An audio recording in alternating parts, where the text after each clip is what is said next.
Broadcasting live from the Business RadioX studios in Phoenix, Arizona, it's time for Phoenix Business Radio, spotlighting the city's best businesses and the people who lead them. Hello and welcome to Phoenix Business Radio. I'm Karen Nowicki, studio partner here inside Mac6 Conscious Workspace in Tempe, Arizona, where we help build businesses and connect you with the right people. I am very excited to have human beings in the studio with me today, given that we are in COVID era. Sometimes our guests come to us via Zoom. And other times we do what we can to social distance and are always happy when we can have live bodies here with us. So we'll take you any way you can come as long as you got a great story to share. On that note, I would like to introduce you to my fast friend, Anne McAuley Lopez. She's a writer, among many other things. And today we'll be talking about all those great things that she's done in her journey. And she owns and operates a company called Agency Content Writer. Welcome to the show, Anne. Thank you, Karen. It's great to be here. I'm excited to get to learn more about you. We got to have a little pre-call after we met at NABO. Yes. And the timing of us having kind of a follow-up was very serendipitous because you and some folks that you work with sent a very sweet card after the NABO talk that I did. And as I was going through and just creating opportunities to thank people for showing up for me, I had sent one to you guys, and you're like, I want to talk to you anyway. Or no, we also connected on social media, I think, about the same time. We did. We connected on Facebook. That event that we went to for NABO was the last big event right before that may COVID. have happened. It was March 11th. I'll never forget it. And we weren't even sure as participants, or even for those who are in NABO and ran the event, whether or not we'd be doing it. It was like, do we, don't we? Yes. If we do, how can we be careful? It was so new. Yeah, it was. And we really didn't know what it was or wear masks or anything like that. I remember there was a gal there who was supposed to be there, and she was from a big brokerage firm, like New York City-based brokerage firm. And they had already said, you can't go to any events. So there was an empty table there already. Yeah, I remember talking to Angela Angie, as she was preparing for it. And I think there were several of those situations where large enterprises and corporations told their employees, you just can't be part of this. And so we showed up, of course, those that did. It was much smaller. And this is how green I was around the topic of COVID. Toilet paper rations was all the rage. And I started my talk by holding up toilet paper and making, and not mocking, making some fun of the toilet paper situation, but also really speaking to, how do we show up when we're not sure what's going on and what do we choose to believe as we're led in. But I look back and like, oh, maybe that wasn't such a wise way to start the conversation. So I'm excited to get to know you better and hear about your journey. And of course, our listeners will be anxious to hear what you do and how they can stay in touch with you. With us today, we also have Melissa Kovalesky. Did I pronounce that correctly? Close enough. It's Kovalesky. Kovalesky. You did help me practice before. Melissa Kovalesky, co-founder and managing director for Families Raising Hope. Welcome. Hi, thank you for having me. Appreciate it. Yeah. So when I asked if you wanted to bring someone with you to the interview, I believe Melissa was the first person that you thought of. She was. Because of the story that we're telling today, she's even more of an integral part than she knew before Monday when we talked. I've got a big project coming up, and telling stories is a big part of it, and telling my story and Melissa's story is going to be a big part of it too. Okay, so let's back up the train and have our listeners hear from you. Who are you? What do you do for your profession? And then let's talk a little bit about that journey and why this particular relationship is so important. Do you mind starting for us first? Oh, sure. Thank you. Melissa and I met, right after you and I met, Karen, probably March or April. Melissa and her husband and another couple run an organization called Families Raising Hope, which provides funding, basically grants to families in need, families who have a cancer patient. In July of 2016, 4 months after I got married, I was diagnosed with an incurable cancer called chronic myeloid leukemia and began my journey finding organizations that support cancer patients, supporting those organizations when we could. My husband was actually laid off. He's in his second week of his job. So that's the first good news that we have. Melissa and her husband, Families Raising Hope, provided us a grant that helped us pay our bills through that layoff time, which we are amazingly grateful for. And so I wanted to get to know her a little bit more. We actually both have CML. I decided through this COVID time, I wanted a project for next year. So I reached out to some people who were editors and book coaches and said, listen, I've got this idea. I don't find anything on Amazon, in Amazon books about CML that's really a resource for patients and their families. So I want to write that book. I've been a writer since 2010. I interview folks. This is very strange being on the other side of the interview. And I wanted to be able to tell our stories. And so as we were outlining it, I did find a book coach. As we were outlining the story, I said, man, Melissa's story is really going to fit in here in several different places because her journey's been different than mine. And so I wanted to visit you today and talk about writing and clients that I work for, but more importantly, this big story that we're going to tell that will be out by this time next year. Congratulations. I think that's all happened since we had our one-on-one. Yes. Okay. Well, I'm thrilled to offer a platform for you to share all that great news. I appreciate it very much. So you also have the same type of leukemia that Anne has. I do.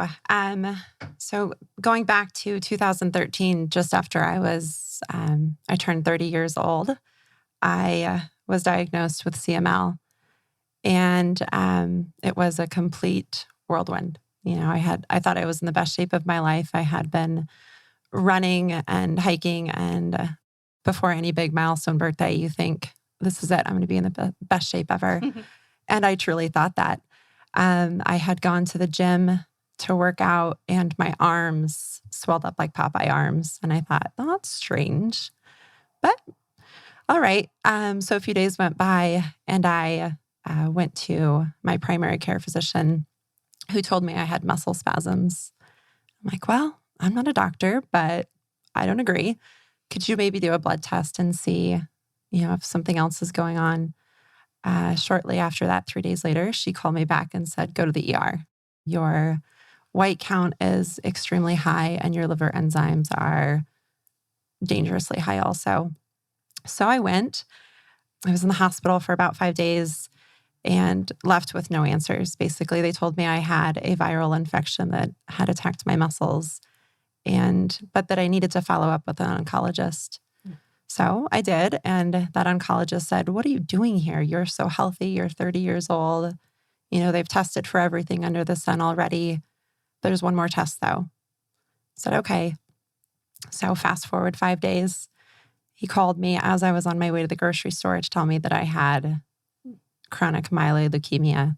And all I heard was leukemia. I had never heard of CML in my life. And it was a complete shock. So anyway, like I said, I was driving. I came home and told my husband.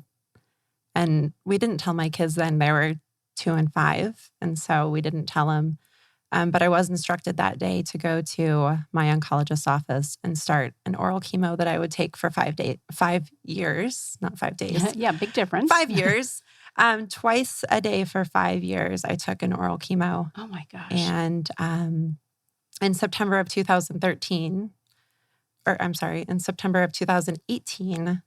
I came off of that treatment, and I am still having a great response. So the leukemia is still undetected. It's there at a very small percentage, right? And it never actually goes away. Because there's stem cells there. Yes. But anyway, so that all ties in with Anne, because in 2013, November, my husband and I and 2 of our dear friends decided that we had to do something to give back, realizing that there is such a need for financial assistance when you're undergoing cancer treatment. And so we founded Families Raising Hope. Since then, we have provided close to $100,000 to Arizona residents undergoing treatment.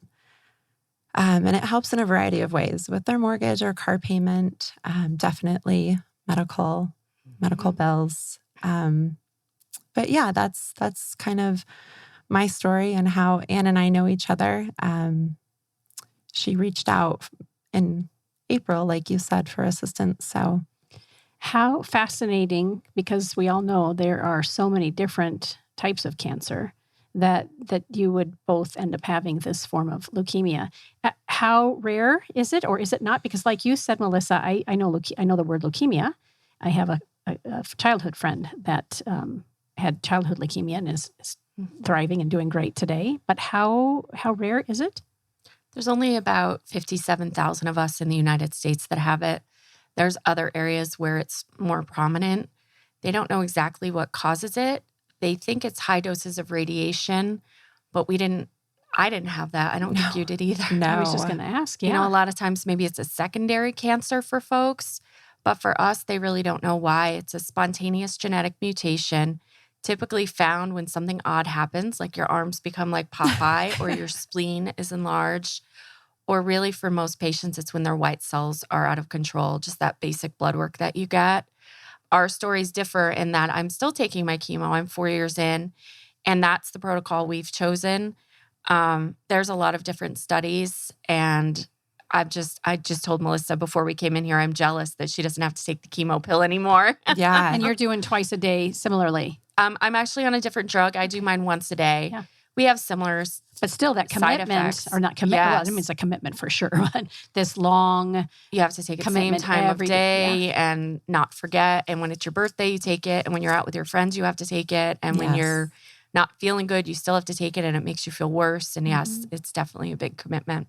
Yeah. I mean, for like you, Anne, you've been on it for 4 years. And for me, for 5 years, I had, foggy chemo brain and body aches and all of the things that go along with treatment. And it was a lot of work and a lot of giving on everybody's part to make sure that I was okay and could continue being a mom and wife and all of the things. which again is why you and your husband's name is Brian. Mhm. I got to meet him in that green room.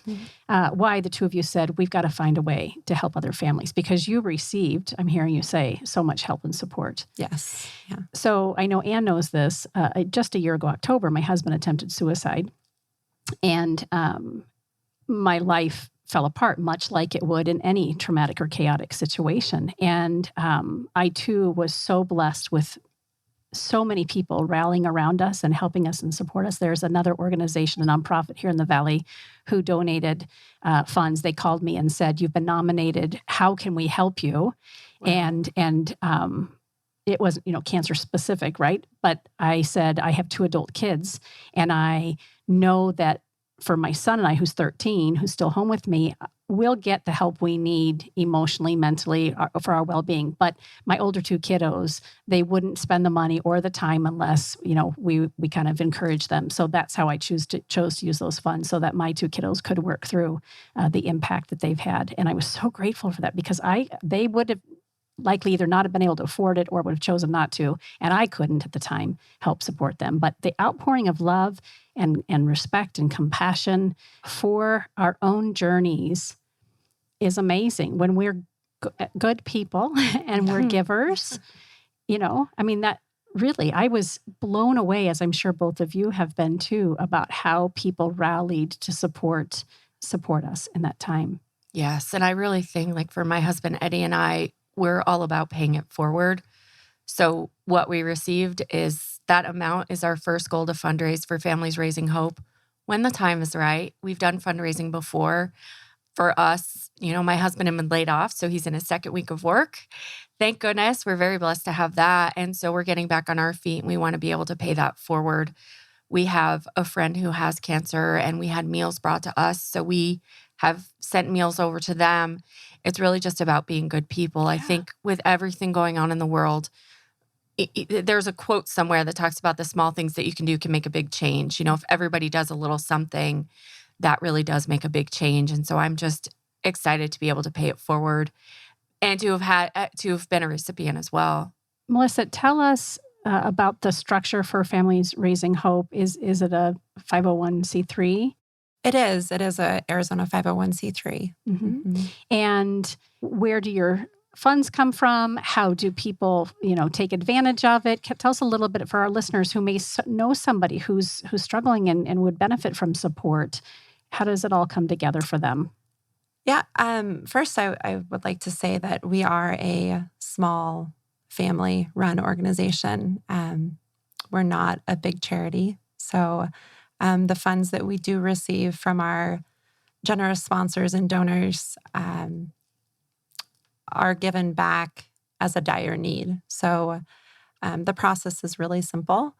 If you know somebody or you are that somebody that has a current cancer diagnosis and is currently going through treatment, we have you fill out some paperwork and we ask what your specific need is, whether it's, like I said, a mortgage payment, car payment, utilities, medical bills. And based on your request and our ability to fulfill that, it's not guaranteed, but we've only turned away about 3 families in 7 years. So the turnaround is pretty quick. And we try to make it that way because in a normal world without a cancer diagnosis, nobody wants to talk about their finances. And so it's not invasive. It's simple, direct questions and an easy process. Mm-hmm. But we have been blessed over the last 4 years to have consistent sponsors, local to Arizona, Caliber Collision and Locality Homes and Q Financial and Mystique Hardwood Heroes. That's another story. Mystique Hardwood Flooring. They have been incredibly generous and sponsor each and every one of our events, even through this year of COVID. Yeah. And just to kind of piggyback on that, like every other nonprofit in the world, we obviously had to cancel our 2 huge fundraising events, which was Painful. incredibly painful. I had a dress picked out for that gala, so I hope it happens. I know, right? Yeah. So we were supposed to have a gala back in April. That clearly was canceled. We pushed it to October, and then October came, and there was no way we were going to have a gala. Right. Kind of like Anne said, the more you give, the more you receive.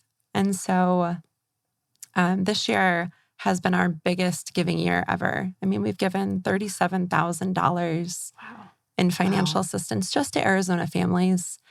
And we have received that back.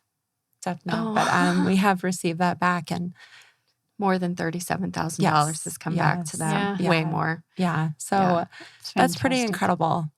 How can I love that you've mentioned businesses. This is Business RadioX, so a good portion of our listeners, the majority of them are C-level executives. How can other organizations get involved? Are these businesses that you already were in relationship with? Or, I mean, like certainly you're looking for more folks that can help and support. Definitely. Definitely. We would never turn away a donor or sponsor. But yeah, these 4 businesses have given back, like I said, consistently for the last 4 years. What's the website, Melissa, for Families Raising Hope? The website is familiesraisinghope.org. .org. Mm-hmm. And there is, if you go to the information page, you can fill out just a form, and it goes directly to me. So I'll get right back to you. I lost my train of thought. That's okay. No, hey, on to you. We've got a full hour. Yeah. No, this is perfect. Prior to your diagnosis, did you have a job and a career? Is this full-time for you now? She's nodding her head yes. You stole my question, Karen. Well, I've done this a time or two. So I was a teacher prior me to. Too. You were? I was. Oh. I taught kindergarten up until about 3 years ago. And I decided that in order for this to be bigger and we can make a bigger impact if there's someone dedicated to it, I left teaching and took this on full time. And so, I do have a team of 3 other people, my husband and Jeff and Jenny McGinnis that help, but it's mostly me. Sure. Can I ask where you taught? I taught at a little school called Crossroads Preschool and Kindergarten. Yeah. Yeah. Gilbert? No, right in Central Phoenix. Oh, Central Phoenix. Okay. Yeah, very good. I taught third grade and was an assistant principal in Kyrene School District. Was my first career. I'm several careers beyond that. It's hard to leave, right? When there's so much satisfaction in working with kids. Yeah. And like you, I had a bigger purpose that I had to fill. And that was the catalyst for me making a shift. Yes. Yeah. Yeah. It's definitely been a change. You know, you take away one income from a family and it's been a challenge, but rewarding on so many other levels that, you know, you make do and you get by. I think if it's your passion, everything falls into place. Yes, Mhm. absolutely. You have the time, you have the means. My husband and I talk about, you know, I'll open up the bank account and we'll just see money in there. He's like, where'd it come from? I'm like, I really don't know. Like, honestly, I think the good Lord puts money in our bank account sometimes. Like, when you're really moving ahead on a project or on something, and it's really quite magical. It is. Well, I we're say really that. blessed. And when you Yeah. allow for grace and you allow for Yes. God's guidance, Mm-hmm. it's always there. Yes. Yeah. It really is. It Even really when we is. don't think so or we're not paying attention. Yeah. Right. So like you, I'm like, okay, I'm paying attention. Here goes. Right? Yeah. My husband told me early on when we started this is that the more you give, the more you receive. And for a while, it didn't seem like that was really the case. Mhm. It felt like it just wasn't working that way. Nonprofits are hard. And especially right now, Yes. given what's going on in the world. But like you said, Anne, if it's your passion, you make time. Mhm. And those people come to you. It's like in having a business, when I lose a client, I get a better client. Yep. And my friends and I sit around and talk about it all the time. I don't know if you've had that experience, Karen, where you kind of break up with somebody and it's like, oh, wait, someone better was waiting, right? So, okay, that donor said no. That means yes is closer. It was the same thing looking for a job. It took months. Yeah. But it was well worth the wait. Mindset. Right? Mindset Always. is everything. Yes. Are you familiar, either of you familiar with 100 Women Who Care, Valley of the Sun? Yes. Have you been a recipient yet? So we're a part of a similar group called the Giving Group of Arizona.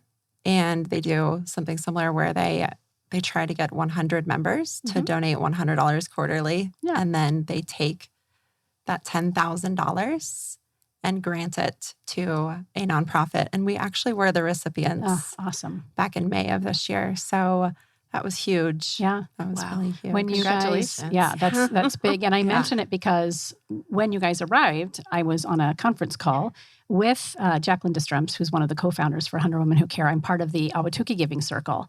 And for months now, I've had it on my heart to start 100 businesses who care. And so Mary Hall, another consultant here in the Valley, and Jacqueline and I were on a call to prepare for that announcement come Q1. So I'll continue to be part of the women's circle in Awatuki, but we can look forward to having a business, 100 businesses who care.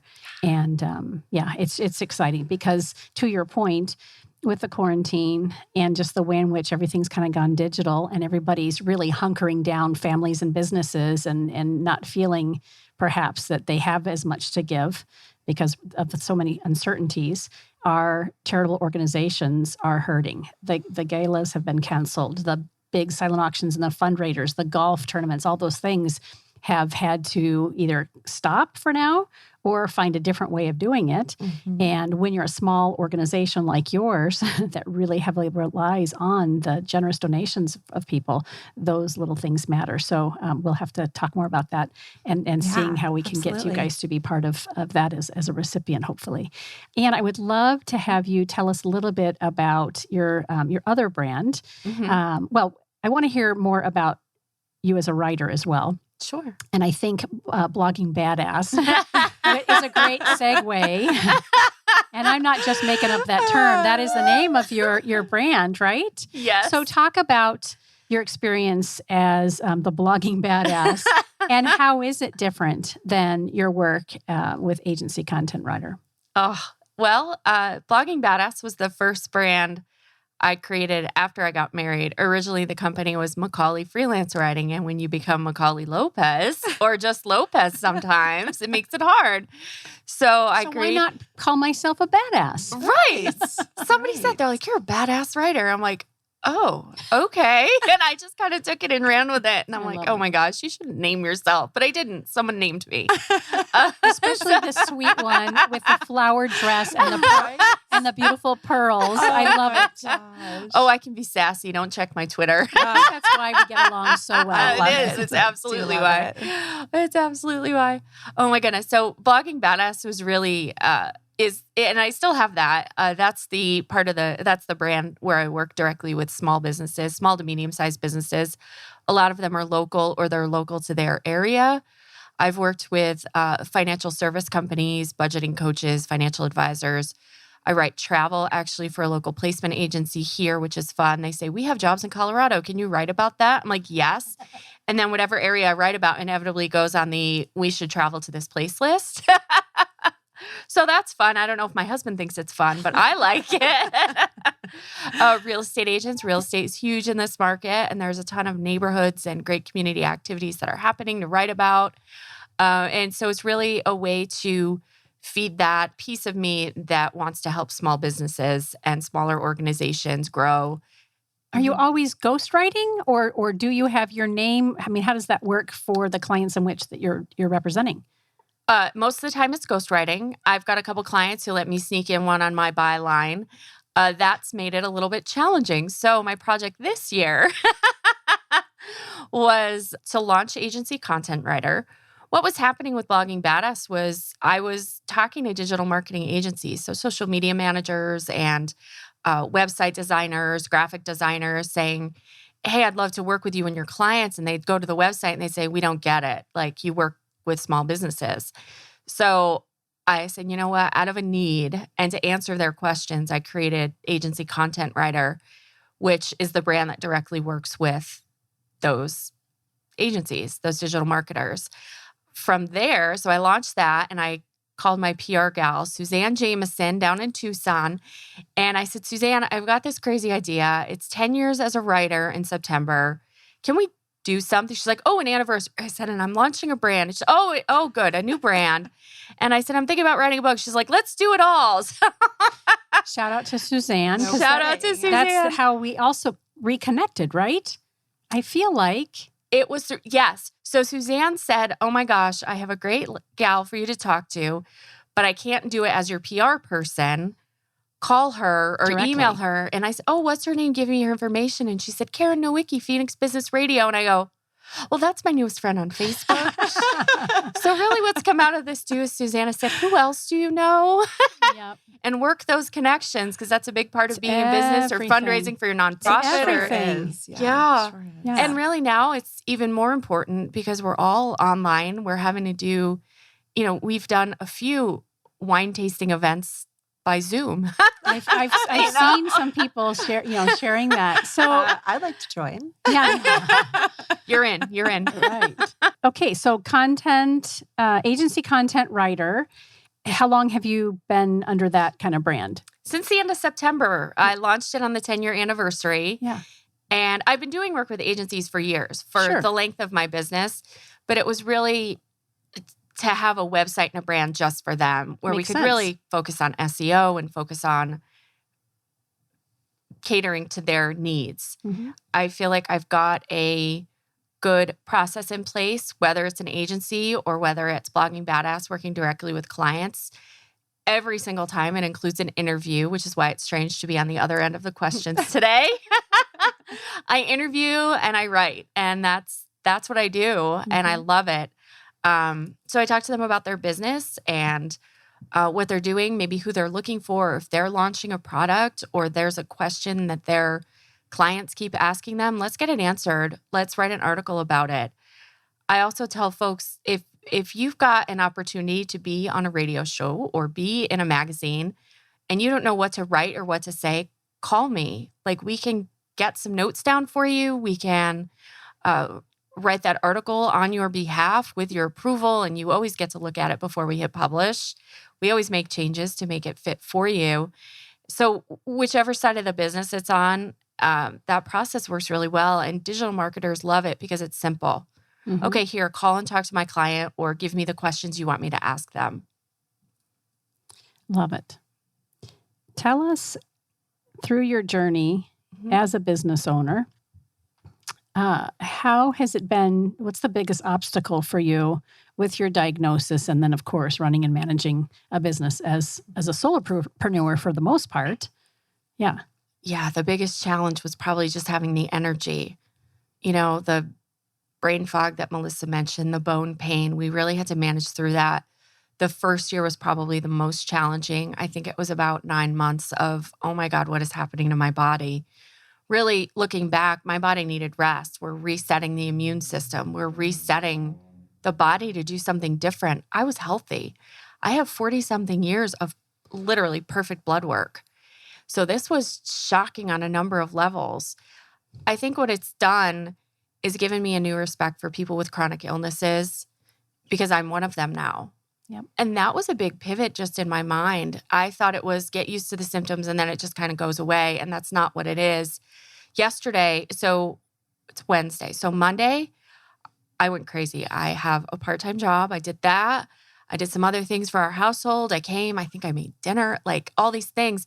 Yesterday, it hit me like a freight train. Like I'd forgotten on Monday that Tuesday was going to be a little rough and I knew I was coming here. So I rested. I took a nap and I slept like deep. Got up and had dinner and went back to bed. I mean, that's just what we have to do sometimes. And running a business was challenging. It was also challenging because at that time, I was the only person in the room who had to wear a mask. Right. Now I feel like you've all joined us. Yeah. I feel like, okay, what we've been doing for 4 years, 5 years, now everyone is doing.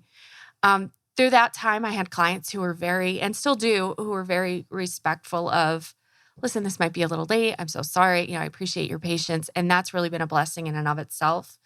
So as I've been feeling better, I've been able to grow the business, actually implement some of my crazy ideas like this other website and move forward. But it does take a lot of kind of plotting out what are we going to do and when do I need to rest?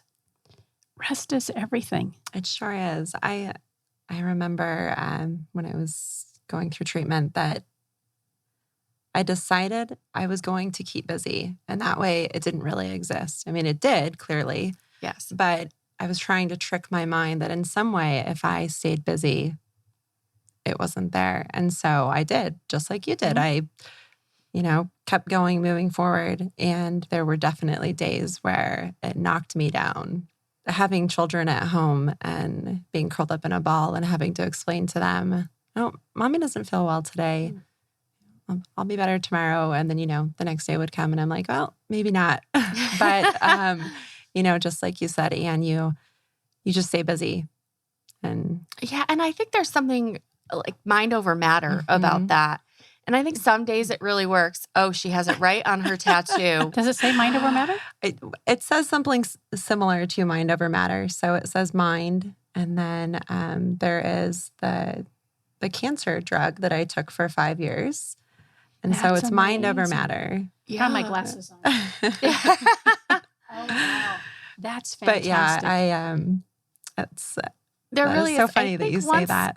Once I got out of that, I'm a patient mode in my mind. I was still a patient, but once I got out of that mode in my mind, it's almost like my body clicked. And I think it was the timing of it, right? I think physically my immune system had reset. It was time to do something else. We changed up some of the supplements that I take and things like that.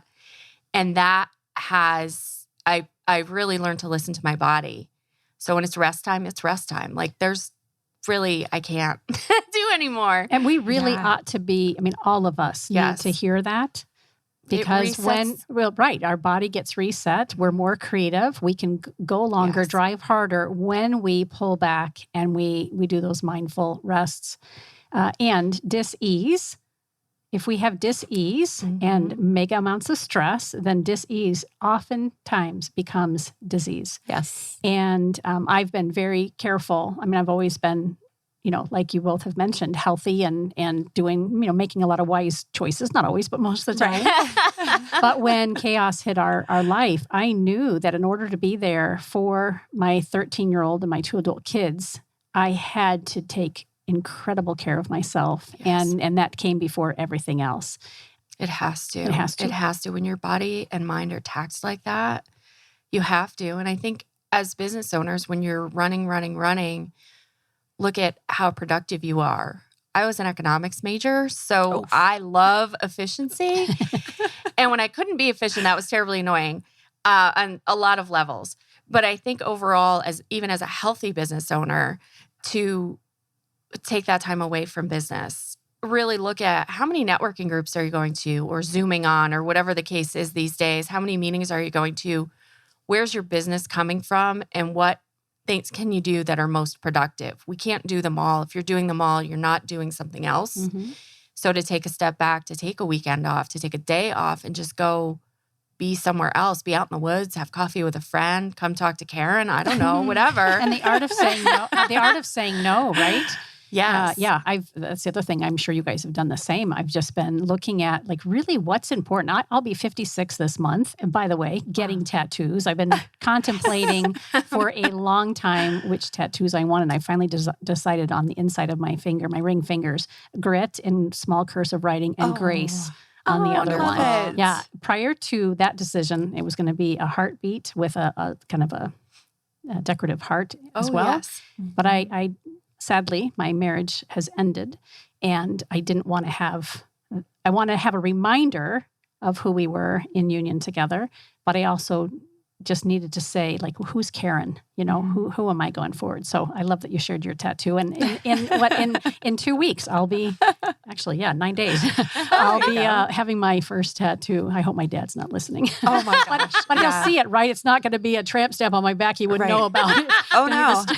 I'm 37 and I hid it for my mom for quite a while. But it's on your wrist, long sleeves. You know what though? I wore my watch on my other wrist, and what did Mom say when she? What'd she? You know, there's really not much you can say because it means something to me and it's important. And I don't think she was too overly happy.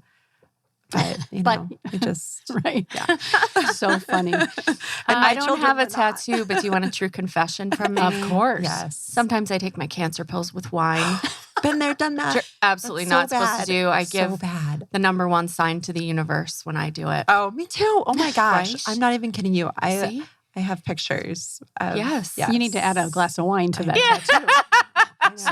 So this is a great segue. It was a question I had thought of earlier, but I didn't want to interrupt you guys.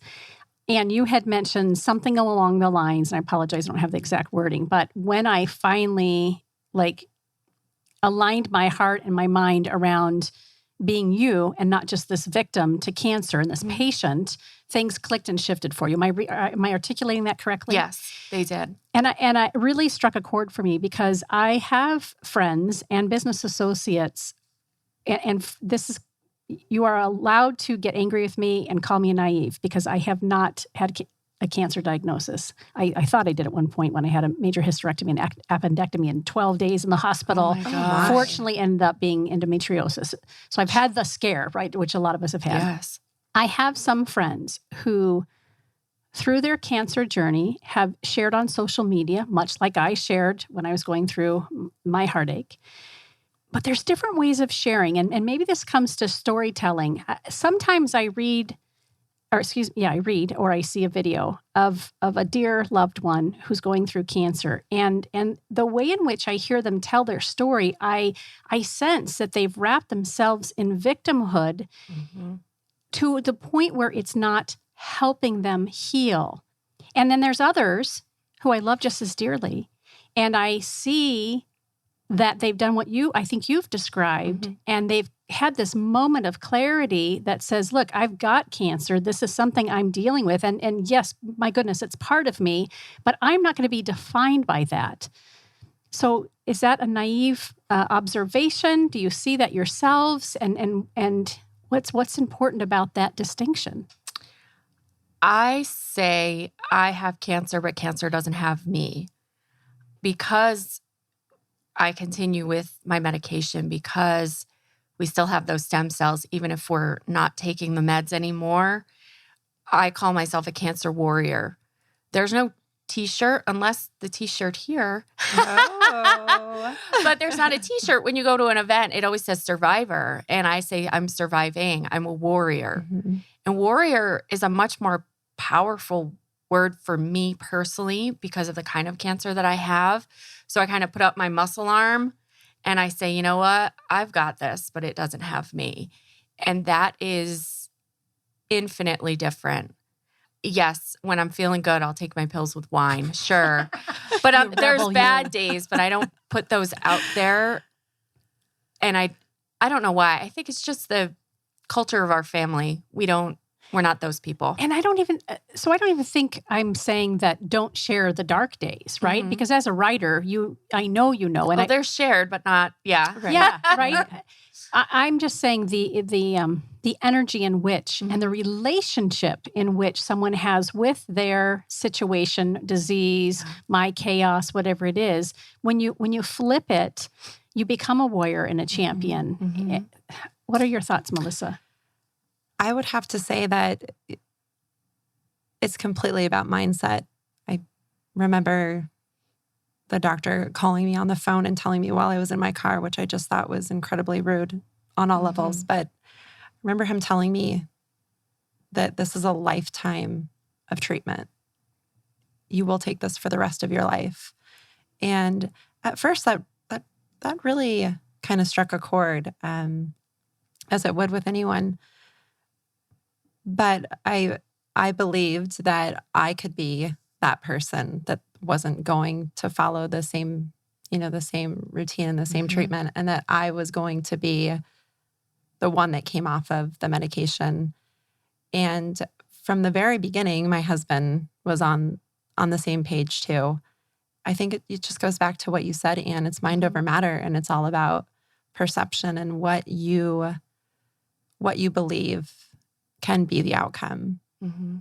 Unfortunately, that sometimes that doesn't always happen. But if you really put 100% of that belief and effort into knowing that and believing that you're going to beat it, or at least survive it, right, Anne? Yep. It makes a big difference. Where does faith play a role for either of you? I say I have faith. There's a difference between faith and religion. Me too. Yeah. And I definitely have faith. When I was initially diagnosed, in fact, the time between the blood tests and going back to the doctor's office for the diagnosis, we went to a healing mass. My friend came to, and she drove us. And when my husband and I got out of the car, I said to both of them, this is not a lifetime. This is short term. Like, there's people studying this. I go, I don't know. It's my gut. Give me 5 years. Well, we're at 4. So Yeah. I'll keep you posted. But it was almost a sense of relief after going to that healing mass. Following the diagnosis, my dad was out here. He lives in Connecticut, and he laid hands on me, the hottest hands I've ever felt. And I felt warm, healing hands at those services, at a massage. You've got a massage therapist that knows what they're doing, their hands get really hot. It's a gift that they have. And they're sharing their energy with you. My dad's hands were really hot. And I'll tell you what, my cancer's been undetectable ever since. Oh my gosh. I just got So I am a miracle. Yes, you are. I am. I went back to the doctor and I asked her, after I had been undetectable for quite a long period of time and consistent blood work, and I said, I've got a question. She's like, oh boy. I said, no, this is a serious one, because sometimes I ask goofy ones. I said to her, was my cancer growing fast? Because it's supposedly a slow growth cancer. And she's like, yeah, yours was growing very fast. And I didn't ask her anything else. I don't want to know the rest of that story, because we know the end of this story, right? Yeah, right. That it's been undetectable for just over 2 years.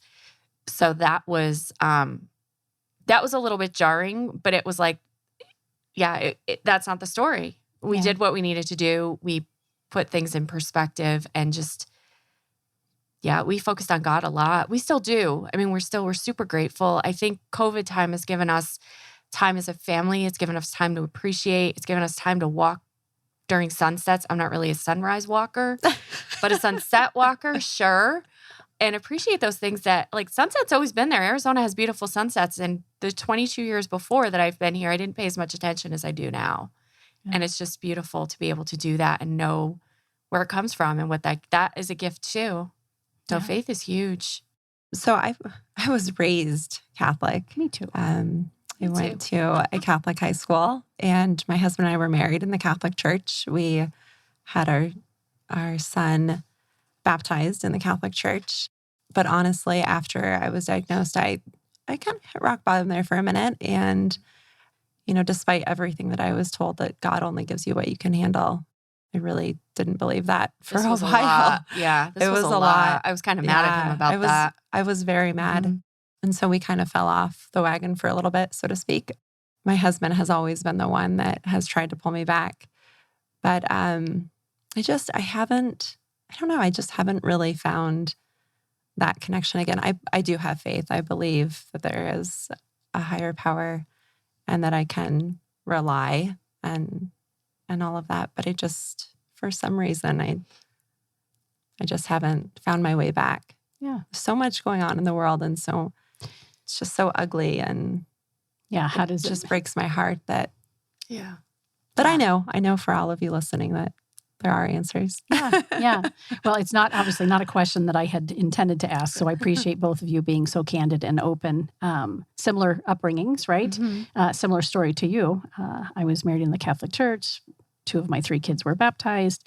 And I am extremely faith-filled and have a very close relationship with God and Jesus Christ for that matter. And I also believe in the religion of love, like universal love. Yes. And have really had to kind of pivot and shift. Though I didn't think I'd use that word pivot today because we overuse it. But it's not about COVID. I pivoted in these unprecedented times. Right? But I use it in a different context. Because of COVID. Right, exactly. Great way to segue to something else, a different topic. And I know that you have had some recent articles and features, and probably we have Suzanne Jameson to help to thank for some of that. Yes, we do. Santan Sun News and some other local papers. Tell us a little bit about Arizona Foothills Trendsetters. Yeah. What Suzanne suggested, and I was not wanting to do at first, was blend the business me and the patient me. I didn't want to be, she's that writer with cancer. I didn't want to be cancer girl, which I picture with a really cool cape. So yes, anyway, that's a segue. One day, blogging badass, and the next day, cancer girl. Yes. I just went into a phone booth and I changed my clothes. But as we talked about it, she said, it's a good story. And at this point, it's a heartwarming story, honestly. Like, look what you've done. So I did. And I've kind of, I'm going to use that word, pivoted a little bit in my story of myself. But I think it's also in terms of being a writer and writing a book about CML, I've got to start marketing myself like that, right? Yeah. I mean, as a business owner. So it is a good story. It does have a happy ending. Right. And now I feel like I feel good enough to be that advocate that other people really need, to be the voice that maybe they need to get out of that rut of feeling like a victim. Mm-hmm. And we've all been there. I mean, I had a whole night of crying. I don't want to die. My husband was like, oh my gosh. Yeah. He was just so giving and just so they're present with me that those stories need to be told. We all have those stories, whatever our circumstances are. Maybe it's business related or something. I don't know, but we all have those stories. So Suzanne and I decided that yes, it was probably time to start telling that story. I was interviewed and there's an article that appeared in a couple of papers and it's, cancer patient, writer who's a cancer patient has no obstacles. And it was really well written. Like I couldn't have written it better myself. And I'm pretty picky when it comes to things like that. And it's just a beautiful story that he wrote about me. And I enjoyed reading it and I enjoyed sharing that story because it was, I had a business that was hopping. I thought I was sick because it was within 9 months I was engaged, had a wedding, and then we had a vow renewal at my dad's Catholic church in Connecticut. So who wouldn't be tired? And that's not what it was at all. But the business has made a comeback. I've made really great connections. I think what it's done is it's focused me on what's most important, both in business and outside of business, so that I'm making connections that are strong and helpful and getting stories out there. So yeah, it was a simple process with Suzanne as well. And that I think people get nervous. You want to talk to a PR person or come on the radio. And there is some prep. It was very helpful to have questions, to think about what questions would I want you to ask or what part of the story do we want to tell today? But it's simple. If you're a business out there, call Karen. Yeah. Well, call Karen, but before you call me, call Suzanne. That's right. Call Suzanne.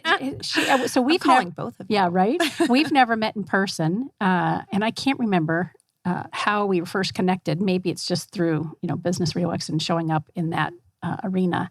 But she's been such a gift to me personally and professionally. Not only sending me great people like yourself. She introduced me to a gentleman in Tucson who wanted to open Tucson Business RadioX, Mark Bishop.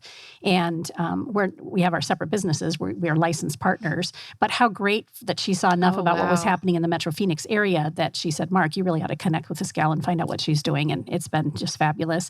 And during it's been a year, but 4 months of hibernation and trying to figure out my life while Mike was in the hospital, she sent me sweet cards and a few gifts, and I just so appreciate her. Oh, wow. And we've never met, right? You two hadn't met in person until today. Mm-hmm. And same thing with the gal who brought your business cards, right? You got here a few minutes early, and we had Caitlin Penny. Theory. Yeah. Did you see her business I cards? did. They're gorgeous. So shout out to Caitlin Penny with Copper Theory Creative. I got to meet her in the lobby as well. But you two hadn't met either, even though you were working with each other and used her to put together your beautiful cards. Caitlin and I had done a Zoom call, and everything else was email. And that's how I work with clients a lot. Mm-hmm.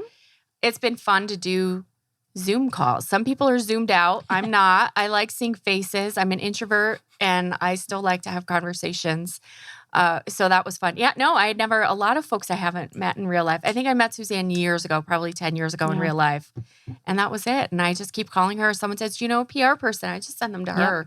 If she can't help you, she'll know who can. Yep. She's just that giver. She gives and gives and gives and gives.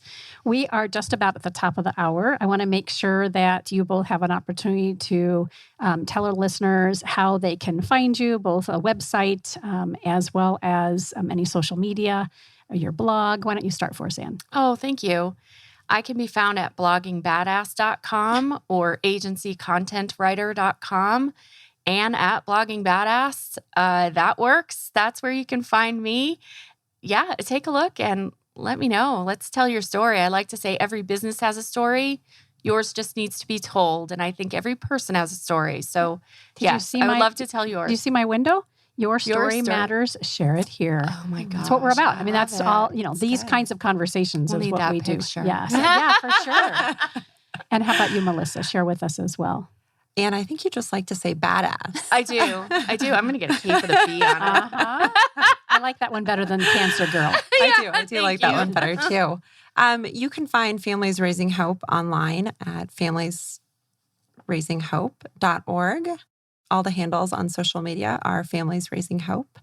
But yeah, we're easy to find. Easy process for them too. Yes, absolutely. Wonderful. And shout out to your girl. You have a kiddo or two. I have 3 stepsons. Three steps. I do remember that now. Yes. So, and are they living with you guys, or are they? Our oldest is an ASU student, and he's actually back in Idaho with his mom and his 3 brothers. My husband, Eddie, is at home working. I'm so excited We're so excited. So he'll listen later. Congratulations, Eddie. Thank you. And a shout out to your girls as well, Melissa. Thank you. Appreciate it. Tell us their names. So I have Landon, who is 12. He is in 7th grade. I said this girls. year. Sorry. Okay. Why did I say daughters? That's all right. He's weird. in 12th grade. No, he's 12, not 12th grade yet. He is in 7th grade. And then we have Peyton, who is 9, and she's in 4th grade. Oh, sorry, Landon. I don't know why I said girls. He probably is listening. In my mind. Yeah.